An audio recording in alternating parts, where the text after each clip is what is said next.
Olá, seja bem-vindo ao programa Politicamente Correto. Hoje vamos conversar com o André Araújo, representante do PCP na Assembleia Municipal de Vila Nova de Gaia. Olá André, Olá, seja dia. bem-vindo. Muito obrigado pelo convite. Quem é o André, para os nossos telespectadores poderem conhecê-lo a si e, no fundo, à sua força política? Pois, olha, até começaria se calhar até por contar uma peripécia, até neste contexto do nome, às vezes não sei bem. Isto, há uns tempos na Assembleia Municipal, o Sr. Presidente da Assembleia lá me chamou, em vez de chamar André, chamou-me Nuno, aquelas coisas que acontecem. E eu subo as escadas, vou lá ao palanque e digo-lhe que não, para não se preocupar, porque a minha identidade está ao serviço dos servidores e do povo. Não, isto na palavra da brincadeira, acho que a coisa coloca-se um pouco por aí, no sentido em que, desde sempre neste meu percurso, coloco-me sempre em coletivo e a pensar em coletivo. Até mais do que simplesmente neste coletivo partidário que pertence, o PCP, como bem colocou, mesmo antes, no contexto da Juventude Comunista Portuguesa, pensar em coletivos neste contexto da intervenção em conjunto, no debate em conjunto, que nesta premissa de que, se calhar se for sozinho até posso ir mais rápido, mas se formos em conjunto até podemos ir mais longe. Esse contexto acaba por se fazer uma identidade também forjada na luta, nos contextos das lutas estudantis, nas associações de estudantes, nos movimentos estudantis, até nos movimentos estudantes do ensino artístico, e passo a passo a coisa foi-se desenrolando para estar aqui hoje e, no fundo, também ter sido eleito na Assembleia Municipal. Sente que há uma ligação ou há um afastamento entre os eleitos e os eleitores?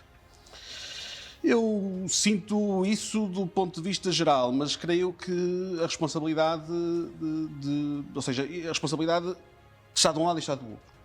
No sentido em que a CDU e a PCP em particular, na Assembleia Municipal e em todos os órgãos onde temos representação, fazemos o nosso mandato em verdadeiro contacto com as pessoas.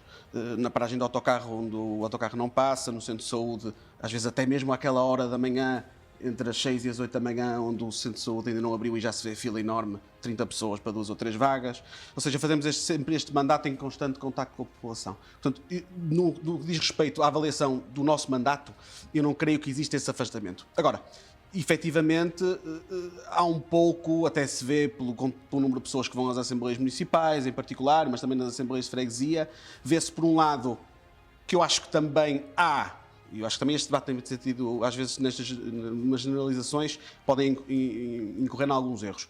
Eu creio que há, de uma maneira geral, algum grau de envolvimento das populações com os organismos locais. Vê-se as Assembleias Municipais têm sempre intervenções do público, têm sempre várias intervenções do público em todas as reuniões. Não houve nenhuma reunião em que não tivesse um membro do público a colocar o seu problema, e, em alguns casos, até pessoas organizarem-se. Isso aconteceu em vários exemplos, um deles até nas questões dos transportes, em que a sociedade civil se organizou e um conjunto de pessoas foram à Assembleia Municipal para colocar um problema concreto. Ainda há pouco tempo, um grupo de mulheres de Canidelo foi à Assembleia Municipal colocar as questões dos autocarros da Unir que não passam em Canidelo. Portanto, eu creio que, de uma maneira geral, entendo a pergunta, porque efetivamente pode haver algum grau de afastamento. Creio que todos temos essa responsabilidade, quer os eleitos de fazer o seu mandato junto das pessoas, quer também as próprias pessoas de entenderem que a democracia não é algo que se faz de 4 em 4 anos, pôr uma cruz num quadradinho, pôr o boletim lá na urna e agora eles que façam por mim. A democracia faz-se quando as pessoas se envolvem e entendem verdadeiramente que a sua força, quanto mais não seja a sua capacidade de luta e reivindicação, pode contribuir para resolver os problemas. O André é o eleito mais jovem na Assembleia Municipal, ou pelo menos daqueles com quem temos falado. A minha pergunta é: como é que se sente que a juventude dos dias de hoje lida com a política? E, por outro lado, uma curiosidade também, quando é que o André entrou na política? Se calhar, para começar primeiro no contexto geral, eu também acho, da mesma forma de responder à pergunta anterior, acho que às vezes este debate da juventude e do envolvimento da juventude com a política também cai assim numas generalizações. Desde logo aquelas generalizações primeiras de que é preciso mais jovens, e é preciso algum rasgo, alguma inovação dos mais jovens, mas também precisamos dos mais velhos, da experiência acumulada que vão tendo ao longo dos anos de vida. E também acho que eu estava a ouvir a sua pergunta e estava-me a lembrar das grandes manifestações que tivemos aqui no 25 de Abril, aqui no Distrito do Porto, e um pouco por todas as imagens que surgiram de todo o país, e a lembrar-me, e até porque participei nessas manifestações, de que estava cheio a cidade do Porto, em primeiro lugar, e eu creio que só na altura de 2014, naquelas manifestações, não sei se está recordado, em torno de contra o movimento... A questão da Troika. Exatamente. Creio que nessas manifestações levou muita gente, e creio que desde então nunca tinha visto tanta gente a manifestar-se nas ruas da cidade do Porto, e dentro dessa gente via muitos jovens. Mas a política faz só e exclusivamente nas manifestações? Não. Naquilo que os médias passam, ou eu também, como eleito, estou-me a pôr agora no seu lugar, peço desculpa, não tenho também que ver aqueles que não estão lá e porque é que não estão lá? Sim, eu creio que há um contexto geral, e separando até aquilo que disse, uma coisa é a manifestação, até acho que a realidade que passa na comunicação social até nem é essa das manifestações. Manifestações onde estão muito jovens, e feliz também é a revolução, que 50 anos depois agrega tanta gente e tanta gente não a viveu. Tanta gente que hoje personifica os valores de Abril não os tendo vivido. E eu também acho que os jovens sabem quais são os valores de Abril? Eu creio que de uma maneira geral, mais e mais sabem. Um jovem como o André, que não viveu Abril, certo, tem essa vantagem de ser jovem. Certo. Que valores é que Abril lhe trouxeram? Ou melhor, quais foram os valores que lhe foram transmitidos? É assim, estes valores, eu creio que há que nesta questão, que é fundamental, e sobretudo em torno dos valores de Abril, que é a questão da transmissão e do papel que todos temos, e até os mais velhos, de transmitir quais são esses valores e transmitir esses valores de Abril para o futuro de Portugal. E creio que a escola tem um papel central nesta questão. Eu tive a sorte, e tantas vezes se fala, e eu creio que com um pouco de verdade, que se calhar nas escolas não se fala tanto de Abril como se devia, se calhar esses valores não são tão transmitidos, e a coisa em torno de algumas falsificações históricas sobre o que Abril verdadeiramente representou. Eu, por sinal, tive a sorte, até na escola primária, de ter tido, e se calhar também respondo um pouco à sua pergunta do porquê deste meu envolvimento nesta luta, nas várias lutas que acabo por travar, eu tive a sorte de o 25 de Abril na minha escola ser sempre um dia de festa. Escola pública, aqui no Concelho de Vila Nova de Gaia, ser sempre um dia de festa, sempre um dia de celebração. Ser sempre um dia em que se contava e ia-se contando aquilo que foi os 48 anos de ditadura fascista, mas também, e de uma forma integrada, criativa, e eu lembro de fazer teatros do 25 de Abril, eu acho que até fiz o seu papel, o senhor há pouco posto no meu, eu acho que até fiz Fialho Gouveia, aqueles teatrozinhos todos. Ou seja, de uma forma criativa, artística, que eu acho que a arte também tem este papel, este contributo de transmissão dos valores de Abril, estes valores foram-me incutindo, estes valores da liberdade, e a liberdade mais do que a liberdade individual, a liberdade de uma forma coletiva, pensando que eu não sou livre enquanto o outro que estiver ao meu lado também não é livre. E depois um conjunto de conquistas que Abril trouxe, que passados 50 anos, muitas delas estão a ser atacadas, estas questões da liberdade, mas também as questões que Abril trouxe do salário mínimo, o fim da censura, o direito às férias pagas, ou seja, esta emancipação do povo português que Abril trouxe, e eu creio que feliz é a revolução que 50 anos depois também cada vez mais mobiliza. E eu creio até, e creio que é relativamente indiscutível este raciocínio, de que este contexto de ataque aos valores de Abril, com a promoção de forças racistas, xenófobas, até promoção em certos grupos, de grupos apologistas daquilo que é a ideologia fascista, eu creio que esse contexto foi o que até levou e mobilizou cada vez mais jovens em torno dos valores da Abril. André, deixe-me ir um bocadinho a uma frase que disse, ele juntou ali duas palavras, que é o falso histórico de Abril. O que é que isso quer dizer mesmo? Aqueles que negam a Abril aquilo que foi o seu verdadeiro alcance. Aqueles que põem, como dizia a canção do Barata Moura, o cravo ao peito a todos fica bem.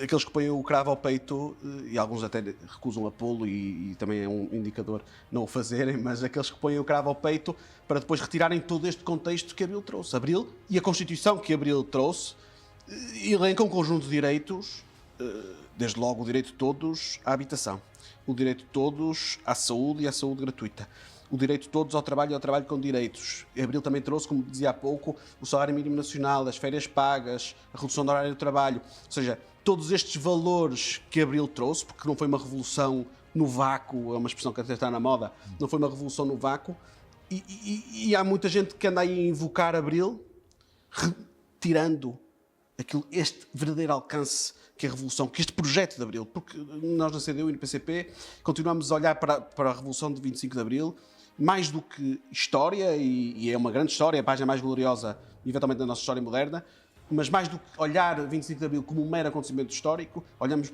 para Abril como um projeto político para o futuro do nosso país e de todas as nossas regiões. Entendo que a nossa Constituição, e citou aí alguns aspectos, a habitação, a segurança, a educação, a saúde, se calhar deu-lhe aí uma outra roupagem, mas pronto, entendo naturalmente.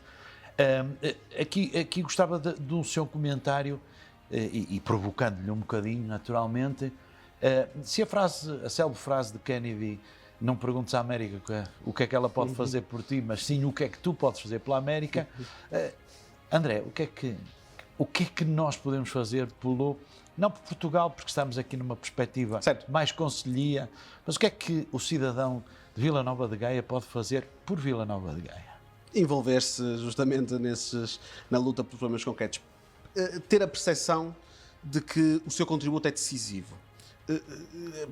E nas questões concretas que assolam o nosso Conselho. É muito diferente. Lá está, nesta questão que falava há pouco, da democracia ser algo que se põe o voto de 4 em 4 anos, é muito diferente para mim enquanto eleito. Sente que os eleitos leem na sua integralidade os resultados do dia da votação? Leem em que sentido? No sentido de... Eu faço a pergunta porque muitas das vezes na noite eleitoral, concelhia, nacional, distrital, o que seja a eleição, ouvimos os debates e os vários intervenientes fazem a sua leitura, não é? A sua verdade, a sua leitura. Mas a minha questão é um bocadinho mais: onde é que vamos interpretar a abstenção? Onde é que vamos interpretar os votos nulos? Sim. Onde é que vamos votar? Onde é que vamos interpretar os votos em branco? Sim. Será que os políticos eleitos, as forças políticas, leem isto ou esquecem-se disto completamente? Ou têm-se esquecido completamente? É assim, eu acho que as questões que recolocou relacionadas à abstenção e também entrando em algumas questões que foi colocando sobre algum grau de afastamento das pessoas com a decisão política, eu creio que se advém a este conjunto de décadas e décadas e décadas onde há uma alternância, mas não há uma verdadeira alternativa. As pessoas acabam por sentir também de que está lá o PS, está lá o PSD e as coisas realmente não mudam. Efetivamente, depois também nos contextos de campanha eleitoral, não mudam, votam no mesmo. O povo português está localizado, centrado no centrão, eu creio que há ou está a manifestar-se nas extremas? Eu creio que há isso das extremas também é outra conversa, mas eu creio que há também um contributo que nos entra todos os dias para a televisão adentro, que nos leva, aliás, nos contextos de eleições legislativas, da última vez falei com as Terras de Gaia, até foi nesse contexto, lembrava-me muito bem, tinha dado esta nota, de dizer que as eleições legislativas, por exemplo, não são umas eleições para primeiro-ministro, são umas eleições para 230 deputados. E claro que houve este grande movimento, que não é um movimento inocente, quer do ponto da força das forças políticas, quer do ponto de vista dos órgãos de comunicação social, que não há um ponto de vista inocente de fazer convencer que isto ou vai para lá o Costa ou vai para lá o Montenegro. E mesmo no contexto local, muitas vezes os debates em torno das eleições locais ficam em torno quem é que vai ser o Presidente da Câmara. Apesar das eleições autárquicas terem mais esse registro, de ser efetivamente uma eleição para Presidente da Câmara. Sente que ao nível autárquico conta mais o rosto ou conta o cartão político, a cor política? Infelizmente também temos tido no contexto das eleições autárquicas cada vez mais, e é um perigo que no próximo ano temos que combater, e a CDU vai fazer esse contributo também, de evitar que o voto nas autárquicas seja simplesmente um voto nacional. Neste sentido em que as pessoas têm que entender para que é que estão a votar, o que é um voto na Câmara Municipal, o que é um voto na Assembleia Municipal, que é muito diferente, até no contexto da Assembleia Municipal, ter 1, 2, 3 ou 4 deputados de uma força política, mesmo numa circunstância dela não ter a maioria, neste caso até no contexto que vivemos em Vila Nova de Gaia, não ter a maioria absoluta. A intervenção dos 2 deputados da CDU na Assembleia Municipal distingue-se absolutamente porque temos esta percepção do mandato de aproveitar todos os momentos para colocar os problemas na vida das pessoas. Os mandatos devem ser de carreira ou devem ser uma missão? Como é que o André vê a política? Eu creio que se tivesse um entendimento, essa pergunta acaba por ter resposta perante a pessoa com quem está a falar. Se eu tivesse um entendimento de política de forma de carreira, eu acho que não estaria no PCP. Não, mas ainda só tem 25 anos. Não, portanto... mas ainda assim eu creio que não há na história destes 50 anos de democracia histórias associadas ao PCP de sair e ir para uma empresa, sair e estar... Eu creio que todos os deputados do PCP têm este contributo e, aliás, em todas as eleições os eleitores têm esta garantia dos eleitos do PCP. É que não são beneficiados nem prejudicados Mas porque sente que é uma minoria ou porque sente que é um ADN que se tivessem uma maioria fariam exatamente... Não, nas situações de maioria... Não estou a falar agora aqui em Gaia, porque há câmaras PC, há câmaras PC no país. E a situação acaba por se manter no sentido em que quando vamos para deputados ou quando vamos para pelouros a tempo inteiro mantemos o salário que tínhamos antes e as senhas de presença, não é que alguém enriqueça pelas senhas de presença da Assembleia Municipal, mas eu não ganho €1 na Assembleia Municipal. Portanto, há este contributo que as pessoas estão ali verdadeiramente porque querem fazer da sua intervenção a maioria das condições de vida das pessoas. Portanto, nesse espírito, a missão, se quiser, Está a tirar um bocadinho o casaco do político não. E a vestir o casaco do cidadão ou é o mesmo casaco? É o mesmo casaco. Sim, tem de ser o mesmo casaco. Tem de ser o mesmo casaco. Lá está. Olhar para a política desta forma integrada, de que a intervenção não é dos políticos. Agir politicamente é uma responsabilidade de todas as pessoas. E, de certa forma, todas as pessoas, até quando escolhem deliberadamente ignorar, dizer isso não me interessa, não quero falar de política, não quero... também estão, de certa forma, a agir politicamente. E efetivamente... Era um bocadinho a isso que eu me referia há bocadinho, na abstenção, votos brancos. Pois, as pessoas não percebem que esse contributo olha, por exemplo... Isso é uma expressão silenciosa, não é? Aparece em número. É uma expressão silenciosa, mas com impactos, designadamente, com impactos de manutenção das coisas como estão. A pessoa não votando, não dando esse contributo, também está a dar um contributo para que as coisas fiquem todas na mesma. E muitas dessas pessoas que se abstêm, e bem não é abster-se, mas têm em si uma reivindicação que é justa, desta sensação que fica tudo na mesma. E efetivamente tem ficado. Temos tido sucessivos governos PS, PSD e CDS que têm verificado que as coisas têm ficado da mesma forma. Mas há verdadeiramente uma alternativa para além dessa alternância. Ainda que isto seja um sistema nacional, mas trazendo um bocadinho à dimensão municipal, o que é que acha das eleições? Elas deveriam ser obrigatórias? Deveriam continuar como estão, que são meramente facultativas? Que ideia é que tem sobre esse tema? Eu creio que o sistema em que vivemos, desse ponto de vista formal, responde às exigências que estão colocadas. Eu creio é que temos de, todos nós, e o PCP e a CDU dão esse contributo, de envolver cada vez mais e mais, tanto no contexto local onde me insiro, quanto no contexto nacional. Eu creio que, no essencial, aquilo que precisamos é de um debate franco, honesto, e sobre os problemas locais, sobre não desprezando o pequeno problema.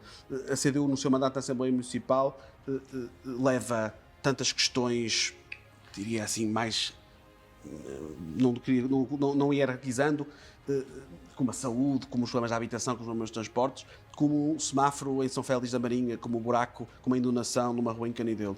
E fazemos isso, lá está. E temos o conhecimento desses problemas, lá está, porque estamos junto das pessoas.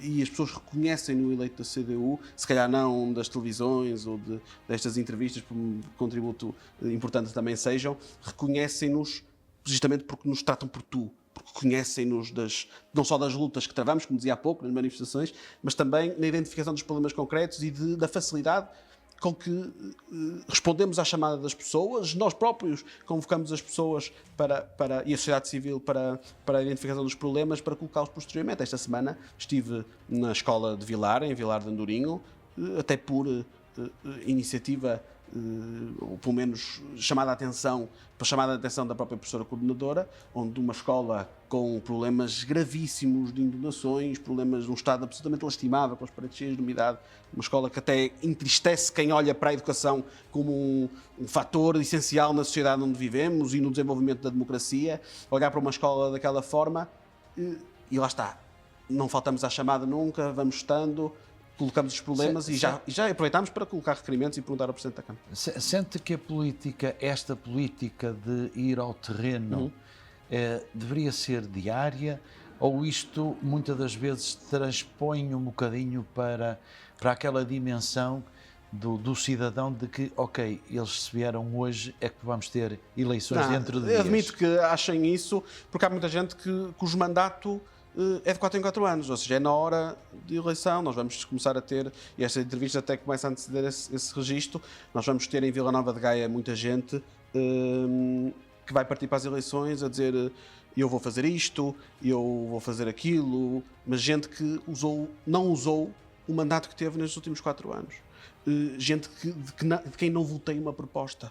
E eu já estou para ver, que vamos ver, gente, aqueles até que estão habituados a falar alto e dizer que eles é que protestam contra o sistema e tudo mais. Vemos que nestes últimos 4 anos a presença na Assembleia Municipal não significou uma única proposta, um único momento de representação dos problemas dos gaenses. A CDU, por outro lado, e daí este entendimento que somos, de certo modo, imprescindíveis aqui no contexto de Vila Nova de Gaia e noutros contextos, mas no contexto da política municipal, em cada freguesia onde há um eleito da CDU, é a garantia onde se vão colocar problemas. Depois podem concordar com as intervenções da CDU, podem discordar, mas há esta garantia de um trabalho sério, honesto e competente. O André sente que quando falamos muitas das vezes em termos políticos e não só, que a sociedade de hoje tem que aceitar a diferença, esta diferença é pela diferença ou a diferença é igual à minha opinião, que pode ser diferente do outro? Eu creio que nós precisamos mais de debate. E debate, eu creio também que temos sido arrastados, e lá está, a comunicação social também tem um contributo neste sentido, para, e dizia há pouco, falsos debates, falsas questões. Quer dizer, como é que passa pela cabeça um orçamento do Estado, a discussão em torno do orçamento do Estado ser em torno de 2 impostos, por mais importantes que sejam, por mais impacto que sejam. A discussão do orçamento do Estado, o país para discutir o orçamento do Estado. O que é que vamos discutir? 2 impostos. E uma questão que até é decisiva e mais importante na vida das pessoas, que é tão somente o salário, tão somente quanto ganham ao final do mês, é uma coisa que não se vê os partidos a falar, com exceção do PCP e da CDU, mas sobretudo a televisão não pergunta a ninguém. Então, mas decisões sobre o salário, decisões sobre as questões concretas da vida das pessoas, que estamos presos nestes falsos debates, em pequenas divergências, que muitas vezes são divergências retóricas. Muitas vezes são, e vemos que, no final de contas, afinal esses 2 impostos até não fizeram tanta diferença que até vão viabilizar o orçamento. Vemos um contexto onde se afirma as diferenças, até num contexto até mais polarizador, mas uma falsa polarização, de um debate até tido em termos, eu não quero dizer a palavra, mas quase radicais, no sentido em que este quase simulacro de debate em torno das questões políticas, este quase simulacro que vivemos das questões políticas, para disfarçar, no fundo, de que com as suas diferenças, e efetivamente há em Portugal, no contexto da Assembleia da República, um contexto em que PS, PSD, Iniciativa Liberal e Chega estão sobretudo alinhados naquilo que é a manutenção e a agudização da entrega ao país à submissão à União Europeia, da entrega ao país aos interesses dos grandes grupos económicos, e nestes 4 pontos, por mais que berrem, e com as diferenças que têm entre eles, certamente têm, mas por mais que berrem entre eles, efetivamente as pessoas veem na televisão, eles a berrarem entre eles, mas efetivamente quando chega a hora, e a discussão do Orçamento de Estado até acaba por ser prova disso, quando chega a hora efetivamente de as opções vão para as pessoas ou vão para os grandes grupos económicos, há uma grande concordância em torno Deixa-me pegar nesta questão dos grupos económicos. Vila Nova de Gaia, em alguns rankings, está em terceiro, noutros quartos, noutros menos, mas em termos económicos, Vila Nova de Gaia seria diferente se não tivesse várias empresas, vários grupos económicos? Seria melhor, seria pior? O que é que o André entende? Eu creio que Vila Nova de Gaia precisa de políticas de investimento, e de investimento público, e precisa de uma política de trabalho e trabalho com direitos. A CDU não obsta políticas direcionadas à captação de investimento. Sobre isso é preciso ver no concreto que tipo de empresa, essa captação de investimento, que tipo de mais valor, porque há muitas vezes estes investimentos são investimentos de baixo valor acrescentado. Mas essa captação de investimento económico não vai um bocadinho contra a frase ou o chavão contra o capital? Não, mas porque não é o chavão. Porque nós, quando referimos, por exemplo, um caso muito concreto, em Vila Nova de Gaia, e aliás o distrito e o país, têm nos micro, pequenos e médios empresários a esmagadora maioria dos empregadores. Nos pequenos e médios empresários, que não têm as bordas fiscais em sede de IRC. Mas isso porque o tecido empresarial português são nanos, micros e pequenas. Eu já nem digo médias empresas. Mas curiosamente, designadamente em sede de bordas fiscais, estes 1.600 milhões de euros que vão por ano, e este Orçamento do Estado até agudiza esses números de benefícios fiscais para grandes grupos económicos, não vão para o pequeno pronto a vestir, não vão para o pequeno comércio local. A questão é, muita gente pega nos exemplos destes nano, micro, pequenos empresários, justificando-os para dar medidas aos grandes, para dar apoios aos grandes. Nós precisamos de uma política que valorize o papel e que proteja. Eu acho que, andando pelos centros das nossas freguesias, eu creio que, e vendo como elas vão evoluindo ao longo do tempo, eu creio que no comércio local em Vila Nova de Gaia é preciso verdadeiramente uma política de defesa do comércio local. E essa defesa faz-se, lá está, não diabolizando, não entrando nesses chavões, faz-se com objetividade e depois no contexto das grandes empresas são geradores de emprego, mas é preciso, e a Câmara Municipal também tem esse contributo a dar, de garantir que Vila Nova de Gaia seja um concelho do trabalho com direitos. Este mês tivemos, e eu tive a oportunidade de lá estar, junto das trabalhadoras da Datschau, das fábricas de tripas em Arcozelo, que posteriormente a ter tido um incêndio, salvo erro, em junho, julho, tomou a decisão, ela sexta-feira, 125 trabalhadoras aproximadamente, tiveram sexta-feira o último dia de trabalho, foram despedidas. E eu creio que é importante este debate em torno, até porque no contexto logo a seguir ao incêndio, em reunião de Câmara da Assembleia, na Câmara Municipal, foi aprovada uma proposta de um conjunto de benefícios fiscais e isenção fiscal a essa empresa no que diz respeito à sua reconstrução. A verdade é que hoje estamos a ser confrontados com esta opção desta empresa. Essa solução veio a tempo ou já nós veio, vemos é que esta opção, nós temos é de debater se as trabalhadoras, muitas delas gaienses, vão ver o seu município a dar um incentivo fiscal à empresa que as despediu. Eu creio que isto é um debate... Mas isso não é um bocadinho contrassenso com outras empresas que possam estar em mesmas circunstâncias ou que possam caminhar para as mesmas circunstâncias? Ao nível dos incentivos. Pois, a questão dos incentivos é há bocadinho falávamos das borlas. Certo, é articular. Pois, os incentivos fiscais, os incentivos de captação... Que já não são tão pequenos. Que não são pequenos quanto isso. Com 125 trabalhadores. Até mais. Mas são uma empresa de aproximadamente 300, 400 trabalhadoras. Os incentivos têm de ser medidos no contexto da política até da própria empresa. Eu tenho muita dificuldade. E colocámos este debate na Assembleia Municipal, à margem também de um voto de solidariedade a estas trabalhadoras, em muitos casos mães, filhas. Num caso que contactei mãe, filha e neta que viram as suas vidas completamente por uma decisão que não são sua, uma decisão que não é sua e de um problema que não é seu. Efetivamente a empresa ardeu. Mas no final de contas, fazendo este passagem do tempo de julho até o dia de hoje, quem acabou por sofrer no fim foram as trabalhadoras. E eu acho que é importante a política municipal colocar-se do lado dos trabalhadores. Saltando um outro tema, nós temos turismo a mais ou a menos em Vila Nova de Gaia?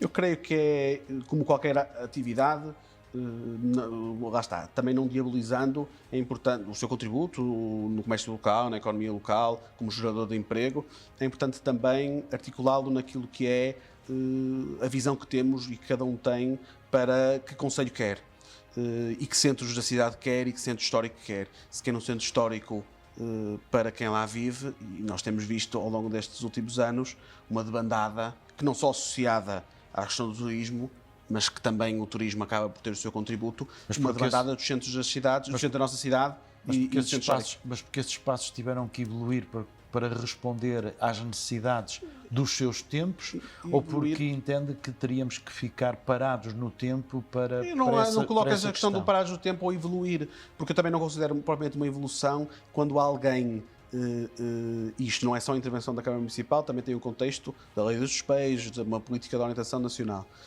Quando alguém com vários anos cresceu numa zona da Beira-Rio, é pressionada, quase assediada em alguns casos, a sair de casa porque é para pôr lá um alojamento local. Eu não vejo isto como uma forma de evolução. E até do ponto de vista da sustentabilidade, lá está, por isso é que eu integrava isto na questão que concelho queremos, que Beira-Rio queremos, que centro da cidade queremos. Integrar isto também naquilo que é esta visão, porque eu não creio que não é uma visão sustentável e também coloco aqui a questão da Afurada e outras zonas do nosso concelho, que têm essa pressão. E acho que é preciso saber lidar com essa pressão. Em todo o caso, em Vila Nova de Gaia suspendeu-se a atribuição de novas licenças para alojamento local.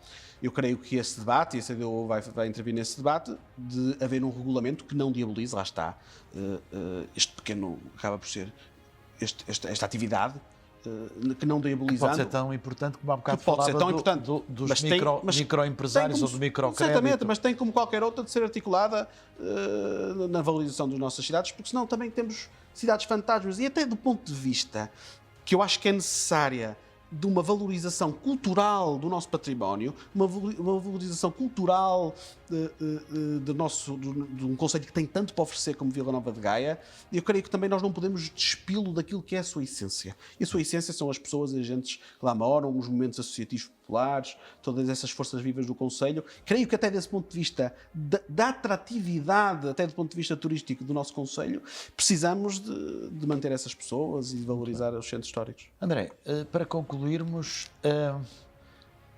a sua estadia na Assembleia Municipal, com coisas boas e más, o que é que, na sua opinião, gostaria que tivesse sido concretizado? Ainda não terminou a legislatura, ainda falta quase um ano, mas o que é que ainda não foi feito e que gostava que fosse feito? Ainda falta mais um ano e este ano não pode ser um ano de gestão ou de espera. Não podemos ficar parados porque os problemas estão para resolver hoje, não podemos, e a CDU naturalmente vai dar esse contributo para que em todos os segundos até ao final do mandato seja o momento para colocar os problemas das pessoas. Eu creio que houve um conjunto de matérias onde não se deu a resposta devida. Em alguns casos, por consequência do programa político que ganhou as eleições, por outras até, independentemente da ação desse programa político, num enquadramento geral nacional que impossibilitou.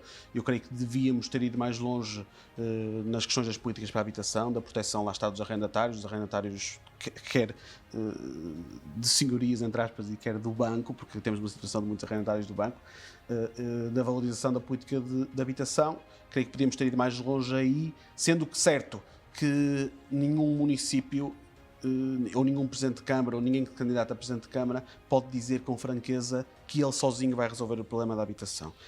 A resposta tem de ser nacional e a própria Constituição refere que a resposta tem de ser nacional. Creio que nas questões dos transportes houve uma opção política de entrega deste concurso aos privados, com as consequências que se vê, falhas constantes de serviços. Ainda esta semana na Assembleia Municipal, lá está, a população vai lá queixar-se do 9011 que não passa. Também este contributo que as pessoas próprias têm de sistematicamente relembram nas Assembleias Municipais que o seu autocarro não passa. E eu creio que passados estes 10, quase 11 meses, creio que até quase um ano, que podemos falar deste contexto de novo concurso rodoviário, acho que as conclusões são devidas de que efetivamente não está a responder às exigências. Portanto, eu para este, e aqui podia incluir outras questões, as questões da educação que ainda agora falei, as questões da ação social e as questões da cultura, porque a cultura também tem de ter, às vezes é um parente pobre nas discussões, mas também tem de ter centralidade nas questões municipais. Em suma, dizer que este mandato, este próximo ano, tem de ser uma oportunidade para responder a estes problemas, para atacar com seriedade, e as populações podem contar com a CDU, quer neste ano, quer nos anos seguintes, com este contributo decisivo de aproveitar todas as circunstâncias, como disse, às vezes bom, às vezes mau, às vezes concordando, às vezes discordando, mas dando este contributo de colocar e fazer da sua intervenção a resolução dos problemas dos gaenses. Muito obrigado. André, foi um gosto. Nada, todo meu. Assim, telespectador, terminamos aqui mais um programa do Politicamente Correto e vamos nos ver seguramente no próximo. Até lá, visite e desfrute de Vila Nova de Gaia, porque é só um município interessante e bom para se viver. Bem-ajam.